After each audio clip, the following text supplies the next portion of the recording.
Hello, and welcome to another episode of JOC Hollywood and Friends. We start in 10 minutes earlier because Billo is super busy and is going to be the coach of the future. Actually, Billo, you're so pretty nice. I should learn from you, actually. So I look like a anomalous right now. So you know how to do Do you everything want to with see the my link. shirt? So you... Shirt? Oh... That's special. So, hey, I leave the show in your hands because I have to do all with the links so you can talk about whatever you want. Andrew, you need to come here. Come on, whenever when you're available to join us. Yes, please help me. So I would like to start with the fact that as a personal experience, I think it's the first or second time I wake up at 3 a.m. to watch a game. What do you I mean? recommend that to anybody else. Don't ever do that, guys. Please. Don't listen to him. Don't listen to him. No, so what I want to say, let's start with the game. So definitely, like most of the game we have is always the episode that allowed us to score. And in this game, the episode was the penalty for the handball. I didn't see it live, and the VAR go to review that. And of course, they touched it twice with the hand, not only one. I missed the I first really one, actually, yeah. I really like the new way that Dusan is taking the penalties. It's a little more similar to what Pogba was doing, kind of like stopping the run to the ball, kind of like to get a last check from the goalie. And seems like it's working out for him right now. So it's a positive because he also have Cup Miners with the ball there on the penalty, and he was like, no, give it to me. So I like to see from the number 9 in that aspect. And that is the positive part of the game of Dusan. Normally, when he scores, he plays better in the second part. And Not this time. Not this time, in particular, like in the situation when they just do it up in. That one to me is, I don't know how to explain it. So for real, is a left foot that he finally was there for a tap in. Normally, it's not the position to receive the ball for a tap in. This is why probably he doesn't like it. And I don't know how the ball went out. I honestly don't know because he has at least 3 yards to put it in. And but he can even take his time, like control the ball, put control the ball, send the goalie on one side and score on the other one. Oh yeah, it's lack of I don't know, but I don't know what it is. No, for real, for sure it's not a technical skill. It's all mental there because I cannot imagine. Yeah, I cannot imagine him in training scoring 1,000 times in a situation like that. I don't know. It's unexplainable. Beside that, we're talking about the match. So first game without Bremer. Yep. Kalulu, great. Calm down, Mauro.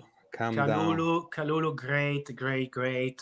He's been probably one of the surprises of the season, I would say. If I think about it. From how we start, how we greet him when we got him from the transfer market. I'm very happy the way he's playing and performing in different positions. Today was the first time he was playing basically left center because that one was the position that the Bremer had. He's naturally right foot and still carries the ball up. He passed the ball. He made a couple of very important situation 1-on-1 coming back and recovering the ball, almost like a safety in football. Since me and you like to watch American football, is what he was doing in that situation. Gatti, great. Nothing major. There was probably the mini contact we saw 1,000 times for no reason. And I like Savona. I think did a decent game. Cambiasso play all over the place like he's doing most of the time right now for us. And I don't remember him missing that much. So positive note for him as well. Midfield, Cup Miners. I feel like he's very unfortunate what just happened with his ribs because he was getting in shape. Can I have ask a question for you for the midfield? Because actually you're one of the few that's really point its focus about the tactical aspect of the game. So why you start so you start Turam and you start Locatelli. Supposedly they're supposed to be one of their place on the other, right? So why you, because at the end of at the beginning of the game you have choices, because you have Fagioli and Douglas Luiz. So Company starting, of course. Company was actually play a good game. Actually missed a goal. Actually missed 2 goals. Yes. So I think about, as you said, like in a private chat to me, like the moment he's gonna start scoring, probably is not gonna stop. Okay. Yeah. But they it's not an issue. It's just like, I'm curious. If you why Locatelli and Turam together while we had the choice to start someone else? Right now we're doing rotation, and is probably the part of our team that we have more choices right now. We can choose to play mid with so many different formations right now. We can choose Fagioli, we can choose Locatelli, and we can choose eventually, when it's going to enter in shape, most likely Douglas Luiz. And we have as a partner the option of Locatelli, McKennie, and Thuram. So right now you have 6 players for 2 positions. So we have a lot of choices. And to me, I don't like to look at the game like if it was only one game. So we have a series of games, and there was the time to have Thuram back. So this is why he chose him to. I agree. I think Locatelli, Thuram is not probably the most technical midfield we can possibly put there. But I don't have any issue with the game. Honestly, we should have won the game, guys.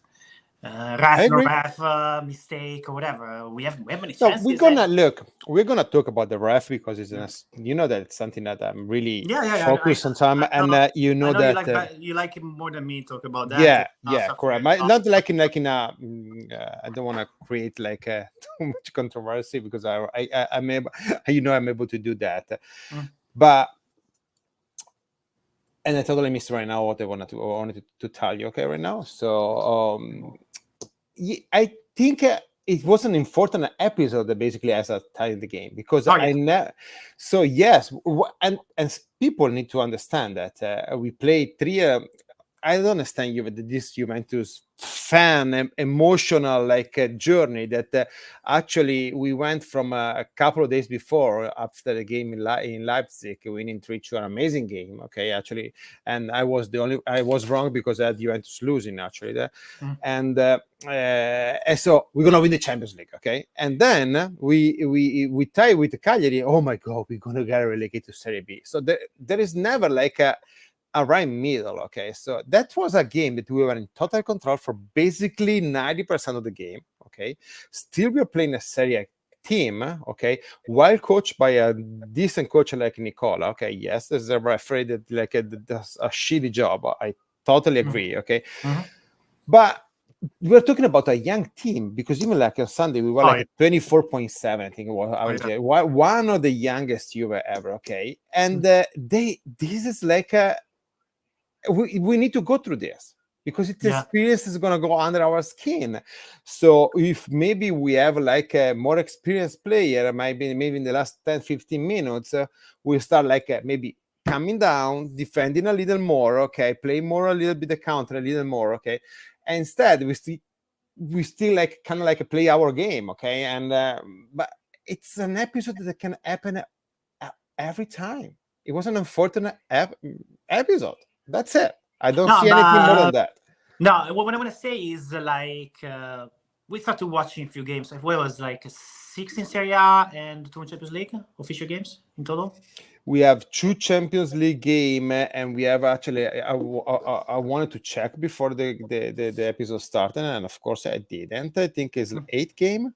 Yeah, 8 game in total. So I feel like we can start to say we can see 7 game. Okay. I would like to say we can already see what Juventus is like. So the style of playing is us up, conceding a lot of space between our line of defense and the goalie. Yep. That's one thing we do, and we do it very well. We have the possession of the ball. We're not conceding many chances for the team that play against us. And what we have to be is as a young team, we have to be clinical and cynical. like when you are in the situation, you gotta score. You gotta put the 2-0 in the first half. And today I was listening to the radio and we were talking about what is the best way to make rest the only striker we have, that is Vlahovic. And some people said, like, to score 2-0 and close the game in the first half, so you can rest in the second. And I didn't think about it at the beginning of the conversation, but yes, true. It's true. Right now, if we know that we struggle and we had needed to have somebody resting in the fourth position, there is a problem because we don't have many players.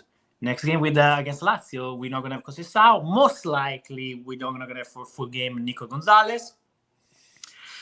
We are coming back from another injury, and we have only Ildiz and Vlahovic, and we have Mambula that, it's part of the rotation, but okay, come on, guys. Does not give it like it's a real option for us to play in that 3 forward. So right now we have a little struggle with the position for sure. We need to have. Sorry, let me add the. Hey Pietro, how you doing?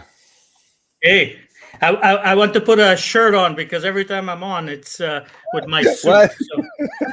So I should learn actually. Business casual. I love it. The first thing I found, I put on.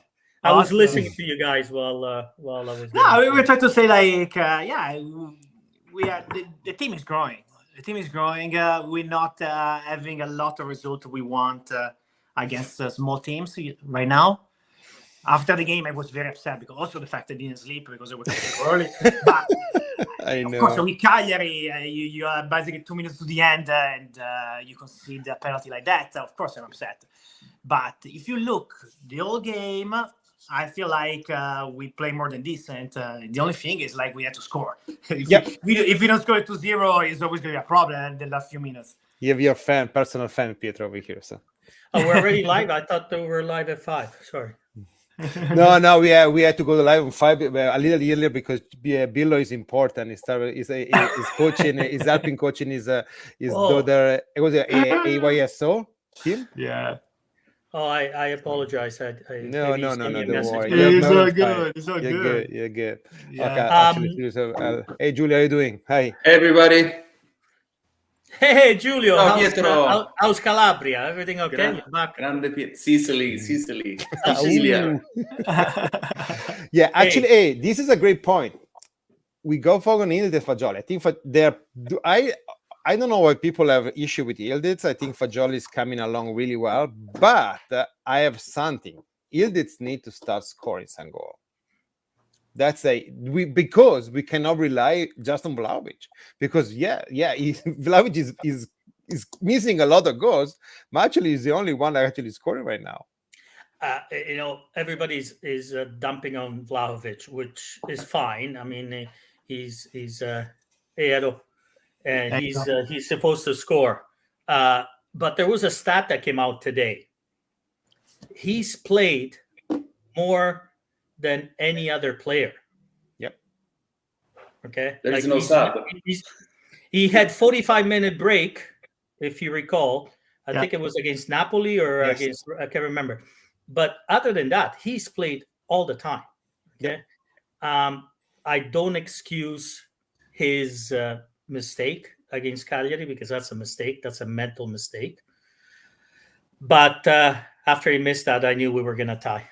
I said, that's it. I knew. I said, if this doesn't go in, that means nothing else will ever go in. It's the oldest rules of soccer. When you don't score, you allow to other team to score. So it happens. Like when you play against a player that they used to play for you, he's always going to score to you. So these are the kind of rules that we have traditionally in soccer for sure. But generally, I say like I see the team. I see what the coach wants, and I see them growing. And I was very happy for Fagioli, for example, in Champions League to have such a great game in a very important game. So it's a young team that is gotta do better, but he's doing a lot of better things also. It's already in a good point. At this point of the season, I didn't know at the beginning of the summer that we will be so recognizable as a team. So it's a team that if you don't see like what color they're wearing, you see like, oh, it's the Juve Motta because they play with the style. You already see the code. I have a friend who went to the game on Sunday, okay, and bringing his son. They like Juventus, but they're not like a hardcore fan, okay. They just wanted to go because they live in Milan, so they kind of close. The kid is still going to school because I think he's 10 or 12 years old, okay, and he came home like I said, beautiful stadium, beautiful atmosphere, beautiful environment, okay, but the game was boring. So, but because there was too many passes. Well, that's not what what people wanted. So I don't understand. And yes, but people need to understand that to have like an entertaining game, like say a Premier League game, okay, that I hate, for example, but you need the other team to play like you. If the other teams kind of like stand in the back and defend all the time, you can have like 11 messes. You're still gonna have like some boring. But you cannot have that kind of game at 12 o'clock on a Sunday after you play in Champions League in 10 men. Yeah, I agree. It doesn't happen like that. It's not like you can have always the fun game. The fun games you're going to watch in Champions League. Yep. That's the soccer you want to have fun is that one. The games against Cagliari, the game against Lecce, those ones are never going to be fun. But that's what we got to learn, though, Billo. Right. I think that's where we have to grow as a team. Because in Serie A, they're not going to play us like Champions League. I mean, Napoli and Roma played us like a provincial team. Okay? Yeah. So Juve, and this is up to the coach, need to find a way to play against these guys. You got to kill them right away. You can't wait.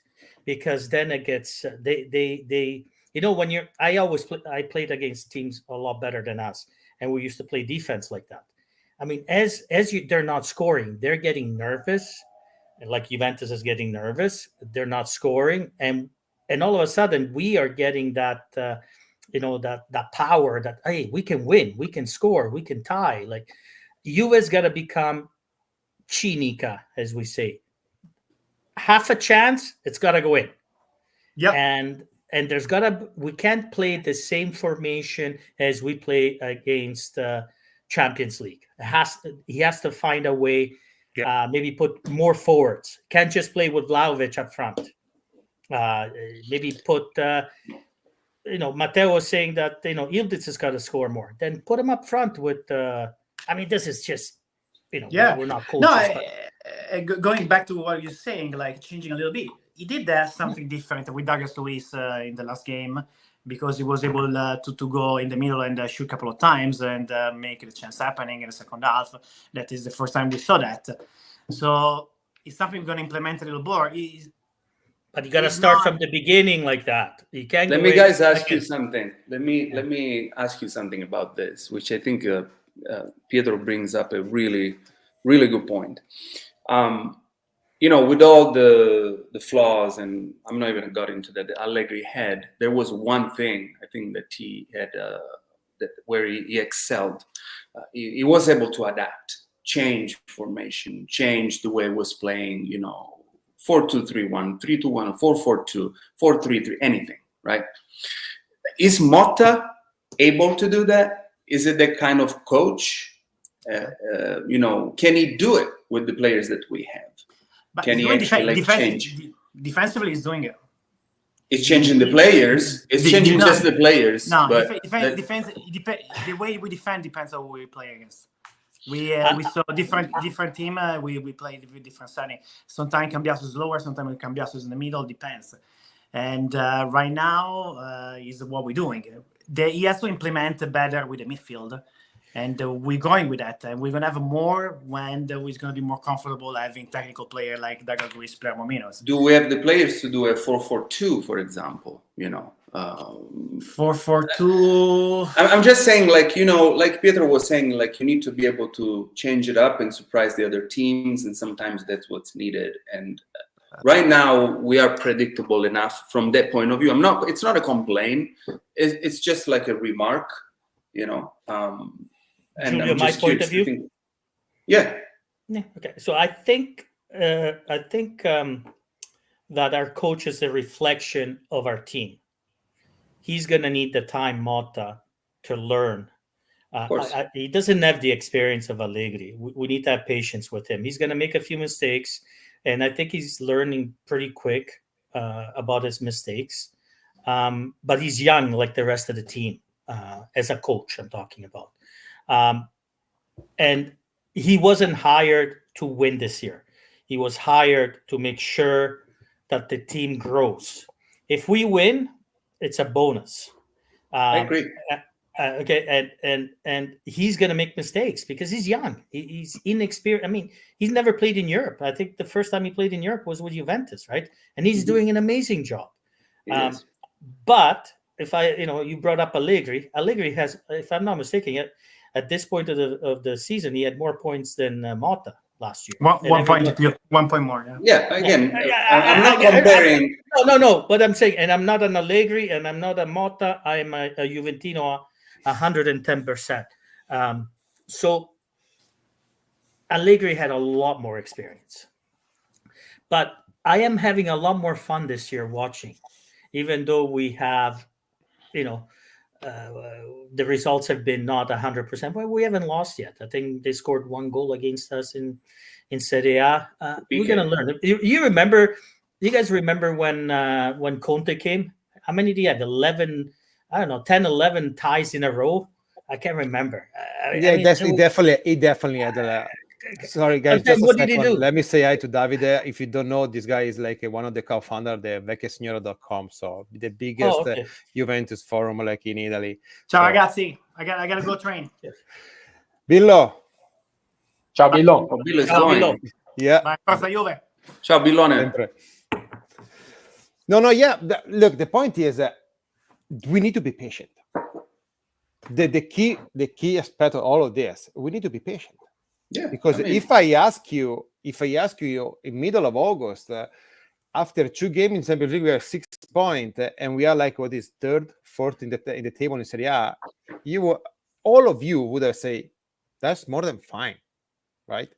But something that I was talking with Billo earlier, it looks like the Juventus fan is not able to keep in control. There is an emotional feeling because we can go from Leipzig winning in Leipzig, we're going to win the Champions League, tying against Cagliari, we're going to be relegated to Serie B.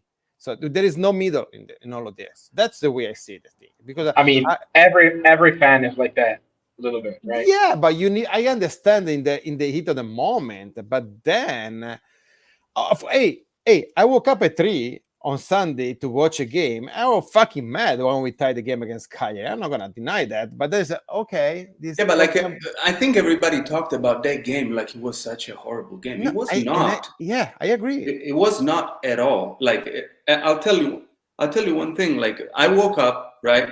I made the mistake of looking at my phone and I saw the score. No, you know how? Yeah. Yes, not WhatsApp. It was like on Instagram. What's his name that puts like the score out there? The guy, I don't remember. Not Romano, the Italian guy, the other guy. Anyway, so I was I already knew the score, but I still watched the game after, and then I read all the comments. I was like, okay, now I'm gonna pay really attention to all these complaints.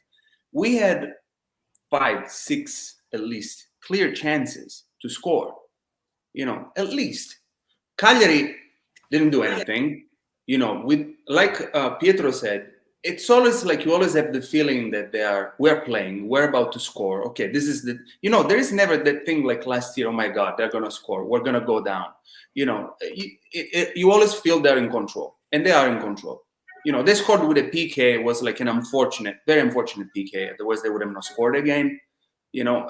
So I don't think like the 1-1 reflects what happened actually on Sunday at all. I mean, if Vlahovic does what he's paid to do and put that thing in, that even like a 3-year-old would have, we're here talking about something else. I mean, so Pietro said we need to be patient. We need to be patient. We need to be objective. And the objectivity says that we're doing well because we've rebuilt from scratch everything, and we're still up there competing, and we're the team to beat. Believe it or not, because Napoli, Roma played, like he said, like a provincial team because they're scared. That's right, Julio. You notice nobody was scared of us the last couple of years. No one. They came That's in what I'm our saying. house to win. Now they're scared. Even Exactly. Napoli and Roma came to tie. Exactly. It's a huge shift. But I think, like, going back to what we were talking about earlier about, maybe trying different formations or something, I think it's a little too early for that. Like, I think the easier way right now is probably working on the mental side, because as Julio said, we created the chances. It's just a matter of don't shoot yourself in your foot, because, like, if you do one stupid mistake, it costs you a penalty kick and then the game is over. Like, it doesn't take much to just screw up the whole game. And then if you have 5-6 chances, maybe a couple, just, because then if it's a new team, it's a young team, if you're starting making big changes, then you might end up, going back 3 steps instead of making progress, because you found some sort of equilibrium there, and you might end up messing it up because you tried, I don't know, changing the mids or changing the defense, or maybe having, more people next to the box. So I think, to me, it's just the idea of, like, we have the chances.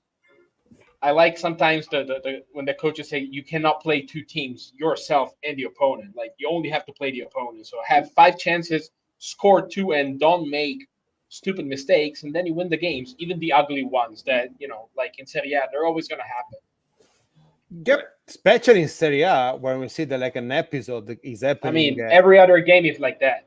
So it's not a surprise. So because I have 2 topics actually for today's episode. Okay, now we're just talking about a little bit in general about the last Sunday game, but so we are like we're gonna have another beautiful international break. Okay, so so we don't have like actually future game to talk about that, because I refuse to talk about National League, all the crap that has come with that. Okay, so I'm happy actually to see the WA is not going to with the US national team. I'm happy to see the Vlahovic stay in Torino.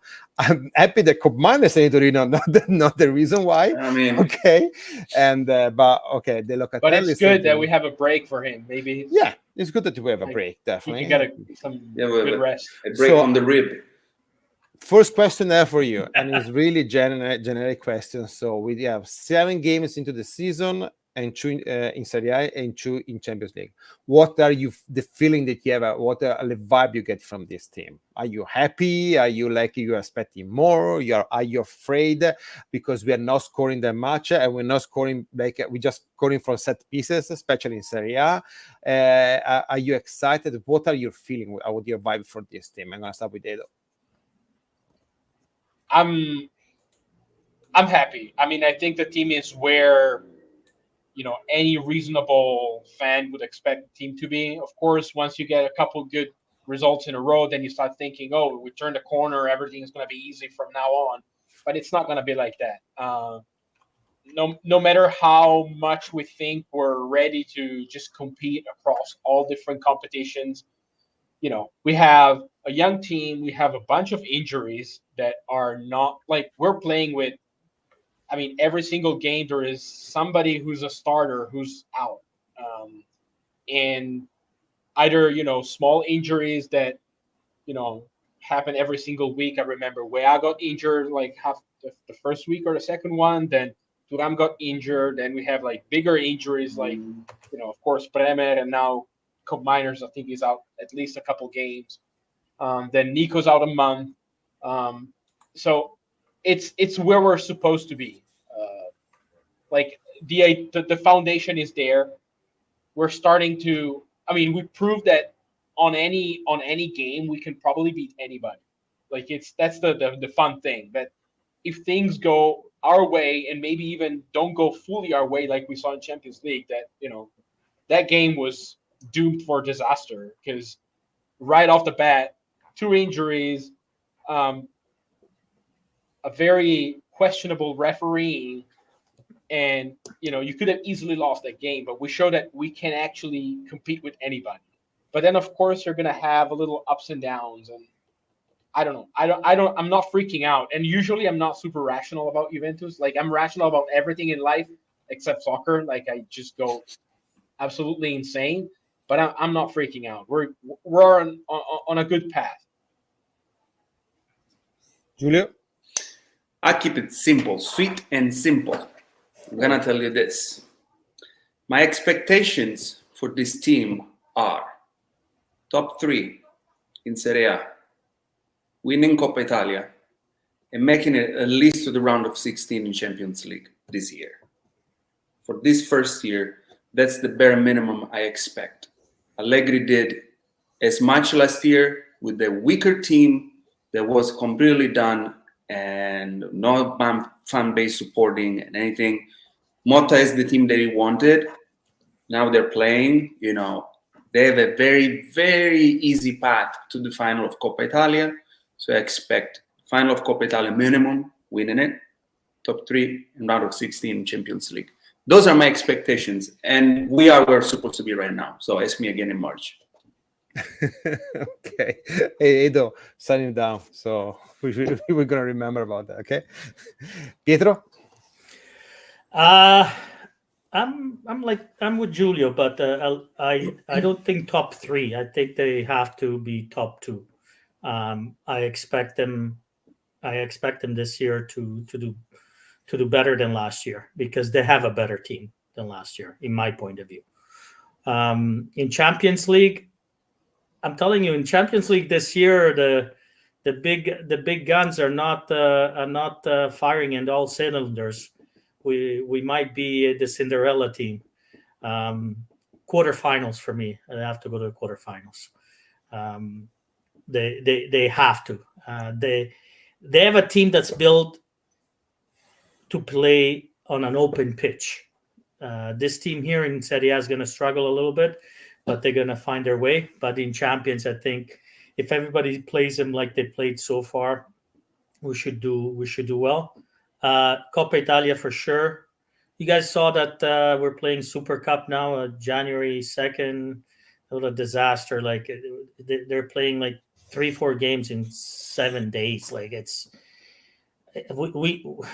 another topic, but we need we need other players as well. We can't with the current squad. We're not able to fulfill that. We're gonna play AC Milan twice in like 6 days or something. I didn't pay attention to the calendar. I know we play Milan on January 3rd, and if we win, we play on January 6th. It's the final. Yeah, I know, but then we're gonna play Milan again. Okay. Wow. When we come back, and we're gonna play Atalanta, Fiorentina. Do we really need to play the Italian Super Cup? Can we send the next gen? Actually, it's a disaster anyway. So that's why we need reinforcement. Trophies are trophies, guys. I'll take everything. So let's not, give it away like that. I'm positive with this team. I like what I see, and it's not clicking it. It's not firing at all cylinders. I think it's got a lot of room for improvement. So if so far they've done that, I think they can do better. Yeah. I have a question for you guys. Go. Do you expect the team to go hard in the transfer market in January, or do you think it's going to be like some sort of stopgap solution until the end of the season? What they need to fine tune it. They need to. Numerically, they need a striker because Milik is going to be back in March. Okay, right. That's what they said. Even if he come back, I hope that he's going to be fine. But so we need at least one striker, at least one. Okay, and then numerically, you need a center back. So you need at least 2 players. Right. Okay, but what I'm saying is, are you going to find some sort of last-minute deal with somebody who's not maybe playing much, and or are you going like for a wannabe starter? Like you think like the striker? I don't think Milik is in their plans going into next year, right? I don't think physically he's right. Even if he's able to come back and play, a few games at the end of the season, you cannot think of, okay, next year my 2 strikers are Vlahovic and Milik, because one is just not able to perform. So are you going to go hard after some really good player in January, or you think it's, let's reconvene in June and see what happens? I mean, Giuntoli, we've seen how Giuntoli operates. Nothing is left to chance. So he operates in a very simple way. It's got to be a good deal. So either way, it's going to be a good deal. You know, if he thinks he's going to invest in somebody in January, it's because they're investing on that player. It's not just to fill a hole. So you're not expecting Carlos Alcaraz. Yeah, right. Okay. Right, exactly. So it doesn't operate like that now. Now that they're building for real the squad. So I trust in what it does. So I don't think they're gonna go hard. I wouldn't be surprised if one is like a big name, you know, that might snatch from another team, and one is just like something just to get us through June. But like they're so cautious now about how they're spending, what they're doing, that I doubt anything crazy is gonna happen. So I heard something interesting today on Radio Bianconera. I forgot the guy's name that said it, but he worked for Juventus back in the days when Boniperti was around. He goes, Pasquale Gallo. Yeah, he said something interesting, Pasquale Gallo. He goes, if we need to replace Milik, it's going to take longer than Milik coming back, in the sense that a new player coming in January is going to take longer to actually fit in than Milik. Milik is already fitted in. He knows Juventus, and it's not going to be March. He's going to be much sooner than that. Well, hopefully, yeah. But when he comes, he's ready to go. Like he knows what Juventus is all about. He doesn't have to fit in. So I don't think they're going to invest in a forward, but we do need a center back. In terms of numbers, we do need we do, because Bremer is not coming back this year. No. And I mean, even at the start of next year, you know, it's not going to be 100%. Yeah. Remember, we got the club World Cup, so he might be there a little bit. So, you know, so it's not going to be all summer that he hasn't played at all. So that's my opinion, of course. I think he's going to get some playing time there, very little. But yeah, I think a center back we do need, even though But the thing with Milik, though, I was listening to like different people, and they all have they're under the impression that Juventus doesn't think that he is, you know, physically in a condition where you can reintegrate him in the squad and having count on him for the next however many months. I think like the overall conditions of the knees is just too bad. I think we need something that it's a long-term solution, or at least a reliable solution even in the short term, because I don't know, like I think he got like a couple ACLs. The meniscus is messed up. And also I know that there were some disagreement between him and Juventus on whether, you know, surgery was needed this time around or not. So that reminds me of someone. Hang on. Who? Stop it. No. Stop it. That's true. I mean, but the thing is, like, if they don't think, you know, it's not just a matter of recovering from like a meniscus thing. Like, that's usually not a big deal. I think they have much more deep concern in terms of, okay, if this guy comes back in the spring, can we count on him until the end of the season to be, you know, like a... We don't know. It's a question mark. Whatever you say is a question mark. So yeah, I agree with Pietro. You need numerically. We need somebody. Talking about useless players. Are we talking about Pogba or? No, I don't think there is a need to talk about Pogba. What's happening right now? Pogba is not coming back. We know that. Probably there are rumors they're going to USA. I know that Mauro will like it back. Yeah, Mauro is talking about Diarra. There's no for this episode, and I had no idea why people is talking about Locatelli playing center back. Because maybe he cannot play center mid, maybe, but that's the only. Didn't he play like a game or two a couple of years ago, center back? Nope. Did you? I don't think so. Who was Did it? you- It was I have Did you no hear- idea. Kelly? People can. You have now. You have 4 center backs. So yeah, we need one probably, but basically you have Gatti and Kalulu, and then you have Cabal, and you have Danilo that can play center back. Eventually, even Savona can play center back. Did you hear? Before Locatelli, because Savona last year was playing like on a 3-man defense. So I have no idea why people need to get so. Like there was, since Pietro is listening to Radio Bianconera, people was claiming to having a Fanagian play for striker. First of all, Fanagian, che is playing in the next gen, don't even play as a striker. He's a winger. So Who cares? Let's try. No, yeah, that's why I'm talking about the Juventus fan. Calm down, relax, chill. Let's gently cook, right? Yeah, But I'm Thiago with Mauro Motta- here. No, don't talk Douglas Luiz. I'm not. I'm still in the bad way. I'm on the Douglas Luiz team, guys. I'm all about Douglas yeah, Luiz and his lady. Yeah, you're more like in his fiancé team, but it's that's like another question for another time. I have another thing I want to ask you because 20 minutes. Then the guys, sorry, Dodgers game 3 today, and so we had a lot of conversation, especially after the game, about referee, about episode. I personally think that the penalty for Juventus was 100% a penalty, and the penalty for Cagliari was 100% a penalty. I think there is like a Juventus missing probably a penalty and a half, okay?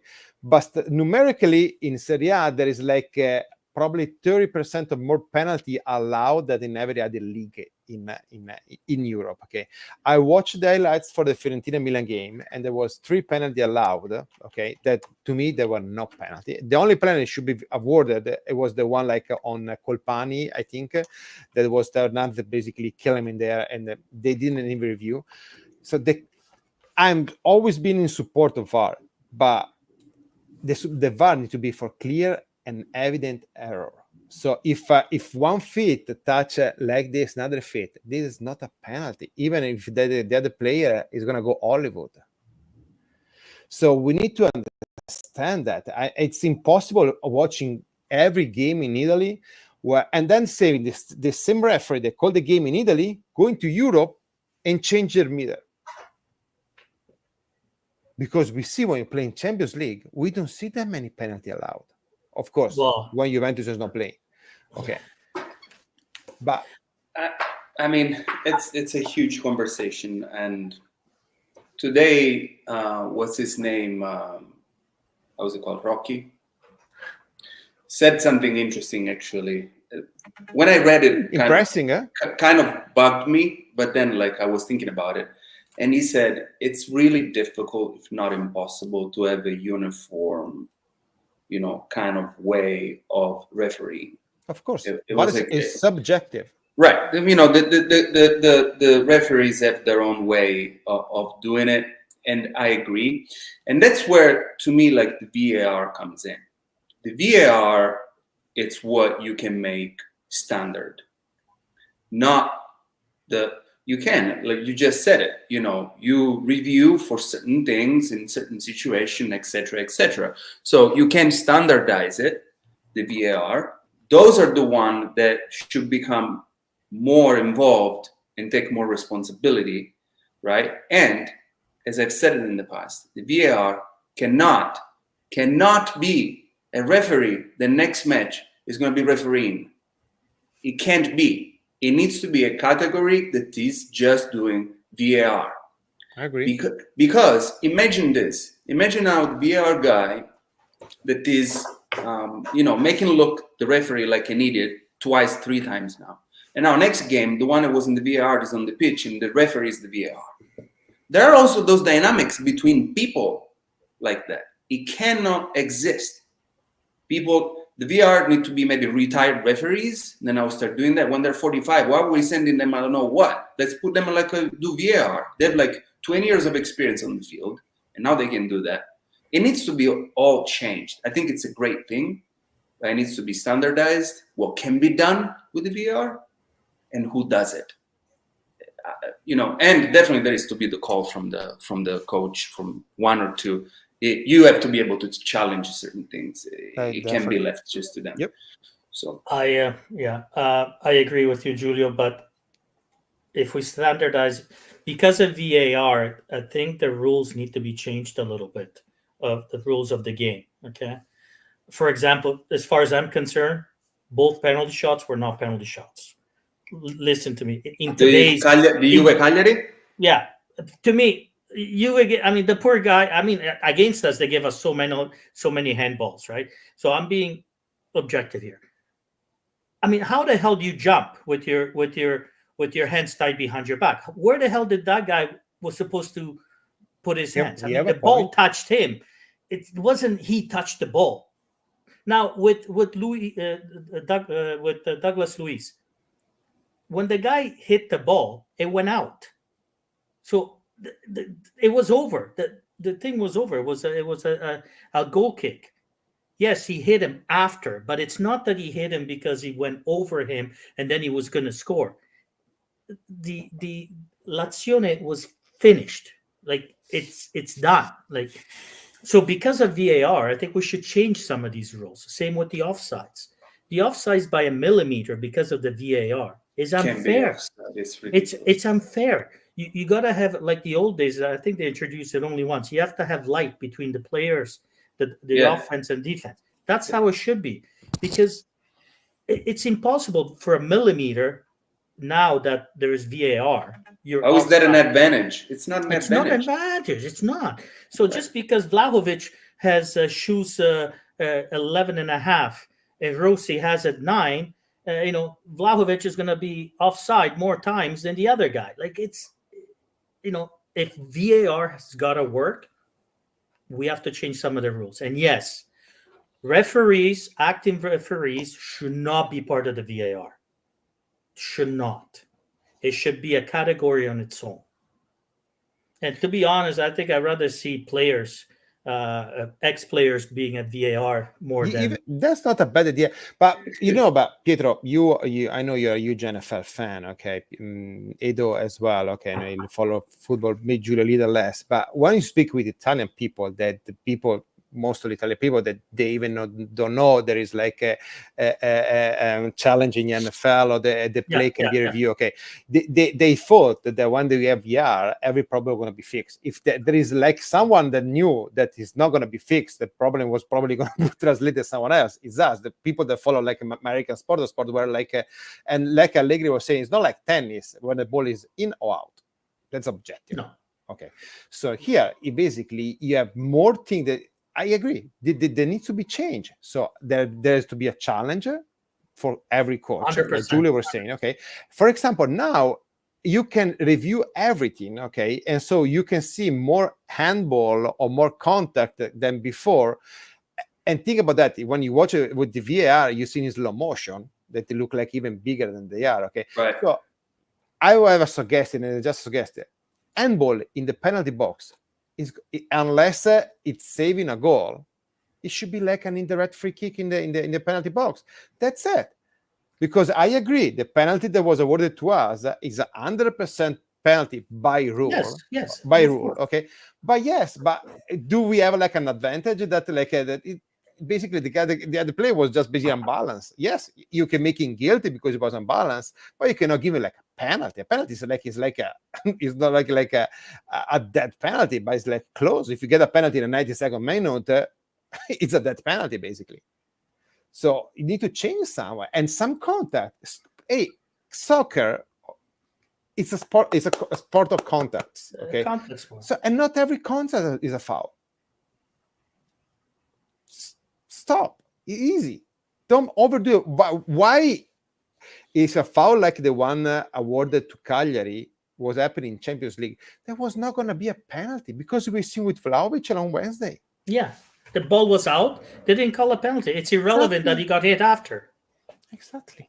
Even game over. It's just in Italy. So can I make what happened to Conceição? Okay, it's clearly not a penalty. I can't even make a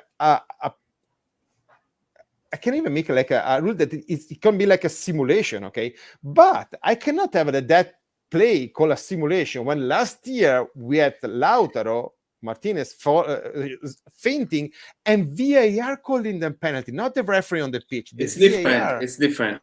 It was a different. No, guys, I don't agree with same. it. It's And no, everybody's using. everybody's using that image. It's completely different. It's completely different. Against Lautaro. No, it's different. I'll tell you why. With Lautaro, With Lautaro, the arm of the defender was extended. When you stop the image, you see the defender doing this, and you see Lautaro, smart piece of shit that does even with the this. You know, even with the Conceição. No. With Conceição, they were next to each other, put the hand on top of it. And one is like as big as me. I know. Big like my son. Lautaro played it nicely, and they fell for it. Okay, but it's not the same. Also, I can make a case for the referee because I've watched the freaking thing like a million times at natural speed. I can make a case for the referee thinking that is a simulation. I can. What I cannot accept is when the day after the same referee admits there was a mistake. And now today we get Conceição, one next game out and a fine too. I was like, dude. I was like, what? You have the cameras, judge. You have the cameras. That's the things they need to use the cameras, the VAR. Used for certain things even the day after. I agree 100%, 1000% with you, but Fabio was really smart in our chat, in the club chat. So like this, they create the alibi for next time that this is going to happen, okay? Nobody else is going to get a yellow card. So basically, you're going to have like the only yellow card awarded for simulation, okay? It's going to be this one to Conceição. Kind of like what? Remember like 20 years ago, 12 years ago, that when they said, when there is a simulation, we're going to suspend the player, okay? You know many players were ever suspended for a simulation? Maybe I don't know that. Krasic, I think, was the only guy. Krasic, only one. After a simulation against Bologna. Nobody else was ever suspended Krasic anymore. was the only one. I mean, come on. I'm with Matteo. Inter last year, it wasn't Martinez, the other guy, the other forward. Thuram. They didn't even touch him. He fell down. He fell on his own, and VAR gave him a penalty. I don't know which I one. Can't remember, but go back with Frosinone. Yeah, nobody touched it. He fell on his own. Okay, VAR gave him the penalty. I hate talking about this, but VAR, since it was introduced, the first call they made was against us. They called a penalty shot when the forward was in offside position. Number one, we're the only ones who got disallowed a goal that was not offside. And other teams have been allowed goals that were offside, and VAR did not intervene. So VAR, it's a problem. We need to make sure that VAR is run not by people that are associated with the referees. Okay, they do not like to give up power. Today, even though Conceição, everybody saw there was a mistake, what did they do? They still give him a one game suspension and a €2,000 fine. Crazy. Why? It's power tripping, guys. It's crazy. Like, yes, I made a mistake, but you're paying for it. That makes a lot of sense. But then they create the alibi for next time that if something like this happen, they're not going to get a yellow card. But I blame again management team. Go in front of the camera and say it out loud. Why the hell this guy got a fine after even the referee admitted there was a mistake? Why? Not gonna happen. Put it out there. Well, okay. I mean, we can bitch about it as much as we want, but like, no. But I want to finger at them. I wanted to, and we talked today, Giulio, in you and me in the chat. I think it's an international break. It's something, a topic conversation that's actually interesting to know, even because I like to review episode. Okay, it's something that I would like to understand, and I'm 110% in favor of VAR. You cannot go back from VAR. I think but guys, you need to. I understand that you are all human and everybody make mistakes. Okay. But what we're seeing is like something's out of control. They need a third party That I will never forget last year, at the end of the year, when they reviewed the whole year, and the only mistake that they made was the PK that they didn't give to Bologna against us. In a game when it was 2 PK for us. Right. I was like, okay, it's like if a company audit themselves there is like a third company that does audits for a reason, and there should be a third party that audits what the referees do the whole year, and then at the end of the year, this is the list of all the shit that they did. So they would know, they would be slapped on their face at the end of the year by somebody else has no interest saying black or white. There is something like that. There was somebody needs to keep these people accountable. If it's themselves, Giulio, we just made one mistake. It's 8 years we keep hearing about the yellow card to Pjanic in a game when there is like 2 penalties to clear penalty. Sure, but those are like the newspapers. Those are like the fan base. That's whatever. But like if somebody does that job, is put there then to evaluate what they've done. Somebody else, they will pay attention to what they do all year long. Yeah, I agree. So I mean, one of many things they should do. But look, I think you watched today the highlights for yesterday, like for Fiorentina Milan, because I couldn't watch a game. Okay, I can't believe they allowed 3 penalties in a game. 3 penalties were one softer than the other. The penalty given to Milan is the same contact that the Conceição got a yellow card. It was different. It was more on the side. The defender pushed more on the side. It's a different dynamic. I wouldn't compare, but it's the same. Okay. The second penalty given to Milan, the king to Gabbia, to me, it's a foul by Gabbia because it was a dangerous play by Gabbia. As I told you today, Matteo. His king kicking the ball, Gabbia putting his feet over him with his cleats. And of course, Keane is going to kick him. He kicks it. But the problem... It's a dangerous play for Keane, in favor of Keane, in my opinion. We're focusing on the wrong problem. The problem is not those soft PKs they give. The problem is like a situation like the Savona PK that they didn't even review. How is that possible? That one is a PK bigger than all 3 PKs that they gave. Yeah. Didn't even review that. How is that possible? That's the problem I have with. Those are soft PKs. By rule, or you can give it. They didn't even show that on the Sky. They didn't show it on Sky. They didn't show it. We had to find out through Twitter or Instagram. People started posting these things. Whatever, It's just like, geez, that's the problem. Well, I think we had 32 penalties right now in Serie A. I don't remember. I see the number today. I know that at least 30% more than ever than in the second European league. So there is like so many more penalty allowed awarded in it. I don't know many, but if you give me like this, yeah, because of course, like everything now, it's anyway. Edo, you silent. No, I mean it's. I don't like to talk about refereeing in general, but as you said, I like NFL, I like college football, I like all sorts of sports that involve some sort of video review.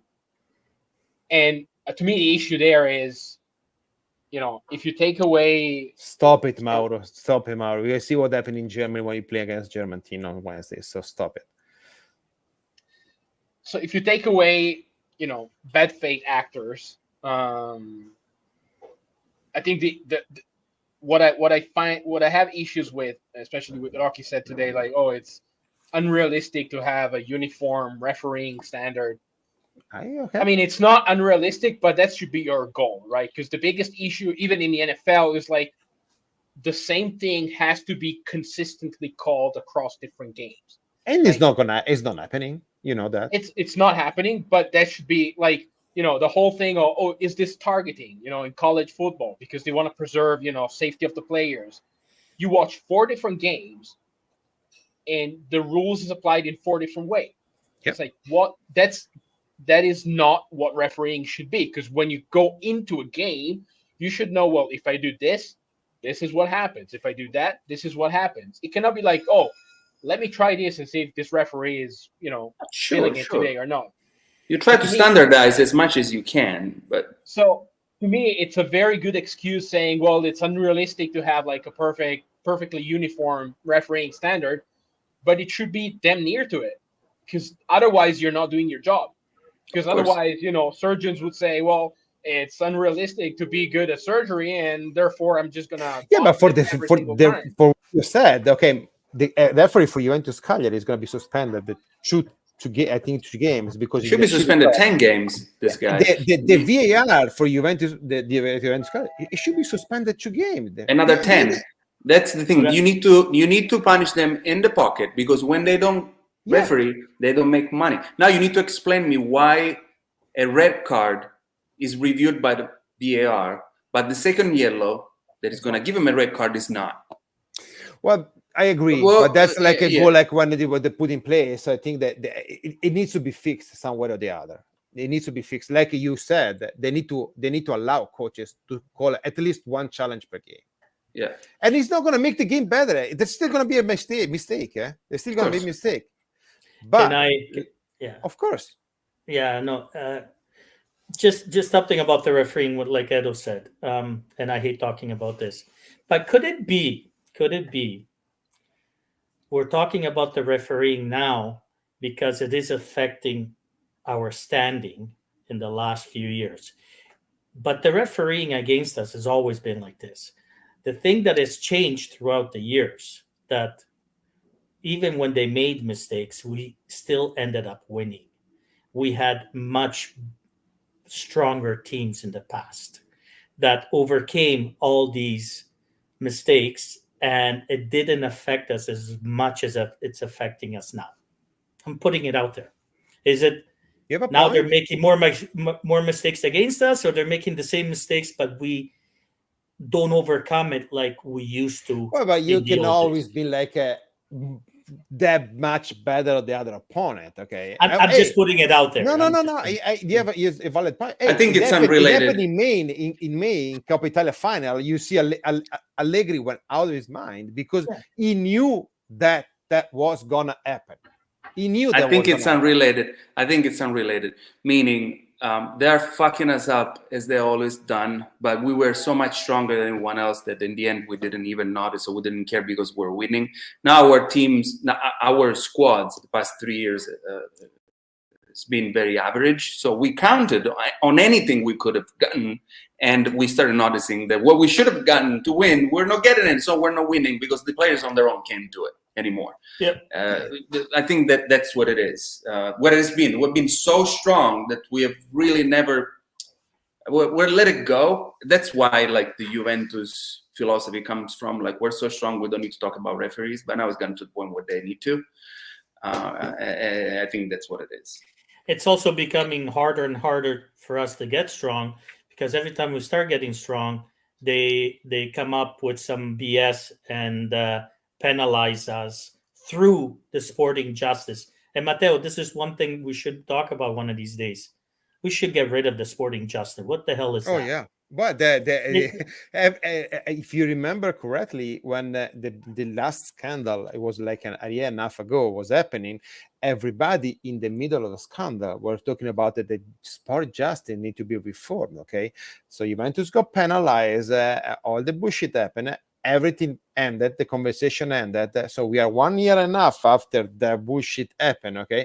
Is anybody talking about the sport justice business? No, nobody. And do you remember when everybody's saying, well, sport justice has to be quick, and, doesn't even matter whether, you're going through due process, because it has to be very quick. And where is that urgency now? Like, I don't see it anymore. But excuse me, you're seeing that nowadays with the big scandal happening right now about the ultras for Inter and Milan. Okay. Yeah. Okay. So the same thing happened 4, 5, 6 years ago with Juventus, when actually was Juventus that was like took the initiative to say what was happening in the stadium. Okay. So we were kind of like issuing the problem, okay, and we were penalized. Okay, now we're seeing Gazzetta dello Sport, or I call it in a different way. Okay, putting out like on the front page, ultras. The young people actually need the ultra because they're the good of the sport. Are you out of your fucking mind? Yeah, no, it's Matteo. The two are similar, but they're different. Huge difference. With Juventus, it was only about the tickets. Okay. No, no. Yeah. And Juventus was the one, like you said, brought it to the attentions of the justice. Okay.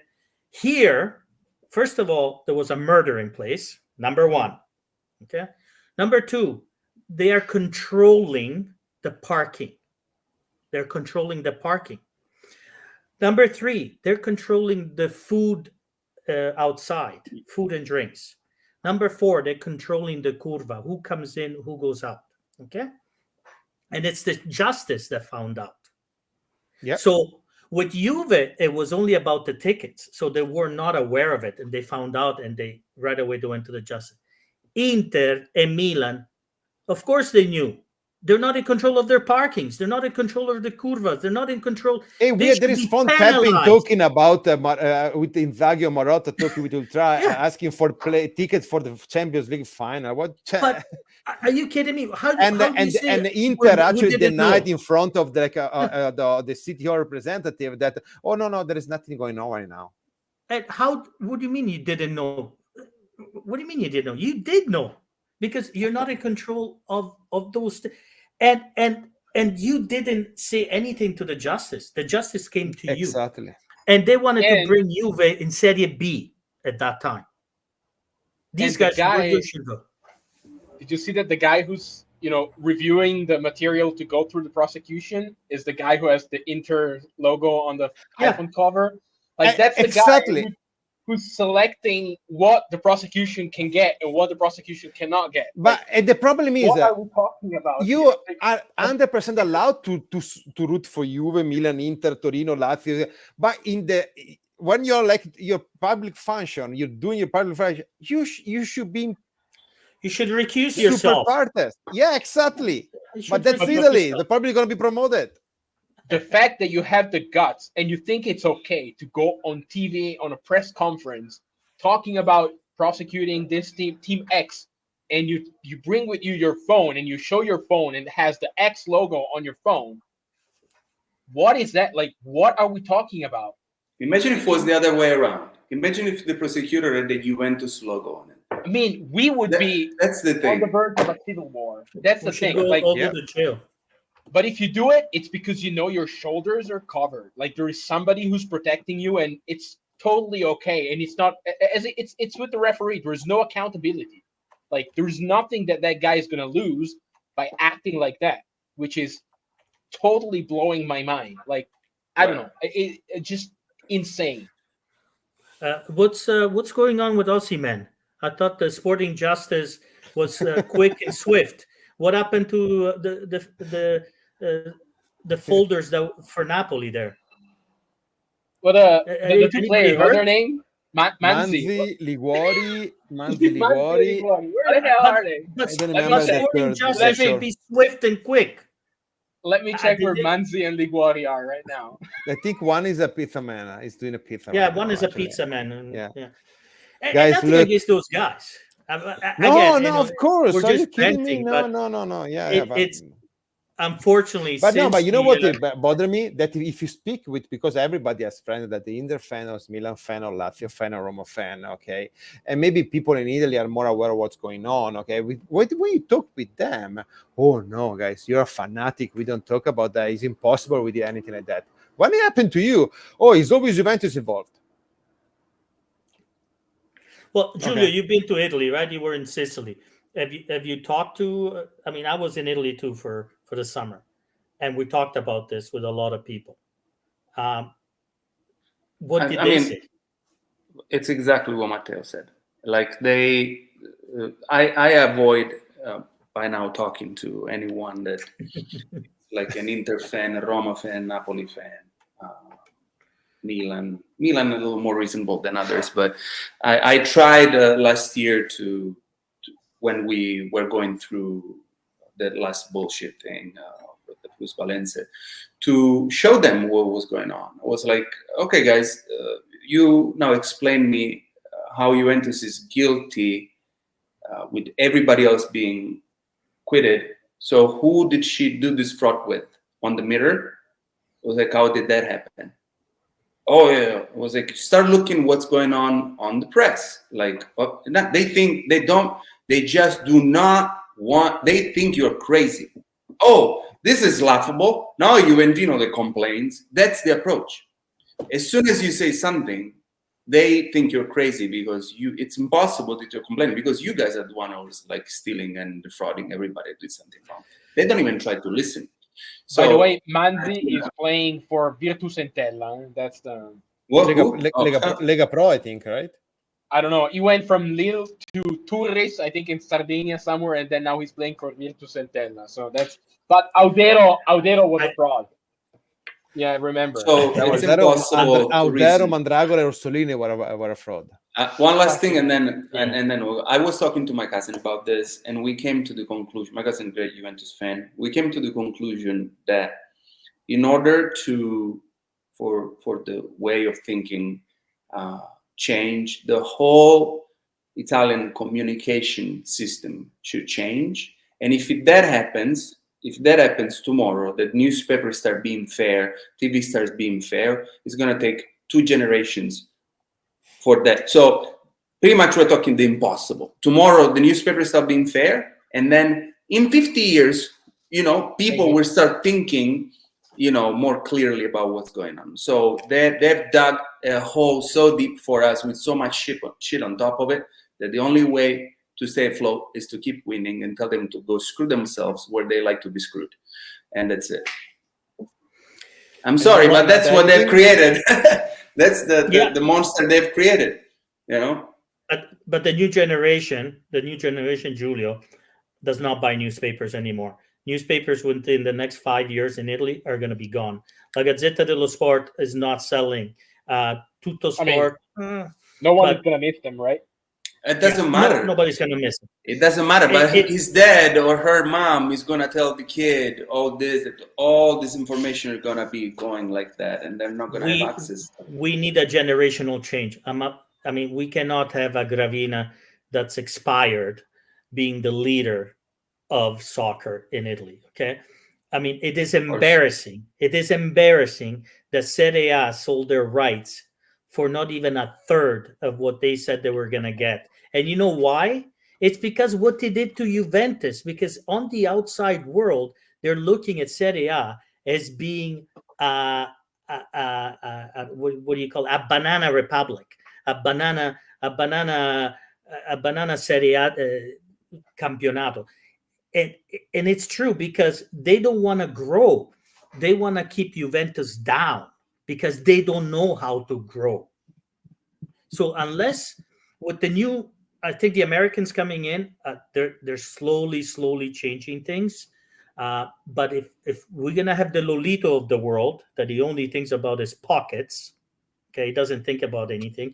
If we're gonna have the Laurentis that he only thinks about is himself, because he could have invested so much money with all the players that he has sold, they're never gonna grow. That's the problem. Juve, Milan, Inter, I have to admit, they're the only ones who are investing, but the only one who's investing their own money is Juve. Inter is investing somebody else's money that they don't have. Milan, I don't know what's going on there, but Cosa Nostra or something, but I don't know where they're getting their money. But unless the owners are gonna change their ways of thinking, of looking at Juve as being the one to follow, not the other way around. Because right now they're trying. They're trying to keep us down. That's what it is, and that's why we're not moving forward as a league. That's my opinion. The fan base needs to change. The teams needs to change. There was something that the Milan owners said last week that everybody heard. It was like, whoa, who's this guy for saying this is crazy?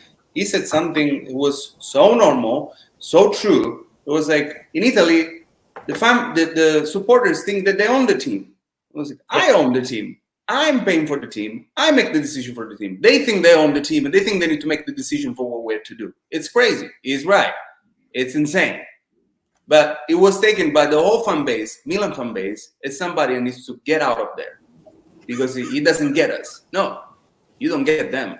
It's a whole way of thinking that needs to change. It's a huge change that needs to happen. I don't even know where we should start. But let's start with Gravina and those that should put in place, the people should teach, young people. What conversation went above and beyond what I was expected about. Yes. Sorry, Matteo, I brought it up. Guys, I no, it was good. Look, it's international break, so for a sake of like a lack of argument. Because I thought people forgot that Osimhen, there is so many things that I forgot. But guys, hey, sorry, game 3 is about to start, so I gotta go. Okay, it's gotta go. Va bene. Thanks, guys. Yeah, and by the way, the only owner here is me because I own a share of the Green Bay Packers. Okay. You do? I'm a shareholder. You own a share. Wow. That's awesome. It does give me nothing. I just pay money basically for a piece of paper. But okay.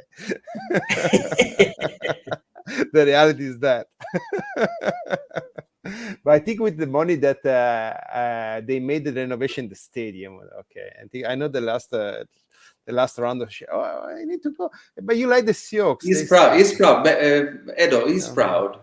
I'm definitely proud. Edo, Pietro is a big Niners fan. Edo is a big Seahawks fan. So good luck with that. Seahawks fan? Edo, yeah. Edo? Yeah. We're playing Thursday. Vilo was a 49ers fan too. Yeah, guys, was fun. I gotta go. I'm sorry. Good night, everybody. Bye. See you next week.